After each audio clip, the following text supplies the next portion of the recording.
the spot healing brush is probably the first brush that I would start using, spot healing brush tool. You don't tell anything, and Photoshop will figure out.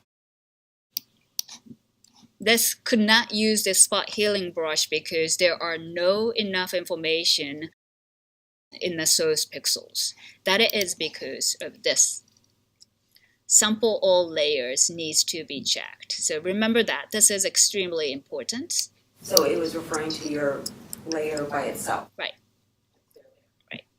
So here the sample all layers, and you like to choose this content aware way of fixing the information. So Photoshop basically figure out by itself what needs to be fixed, and then just brush it over, and if it looks like it's a dust or the area that needs some fixing, then it will try to match the surrounding pixel informations basically and automatically fill this area with the similar tones of the surrounding area.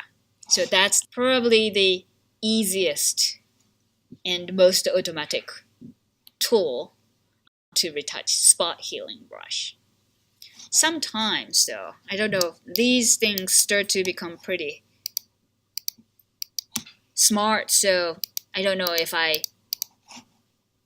encounter a problem at this point. Seems like it's working pretty well. So, but if you encounter some problems, then there are other tools that you can use.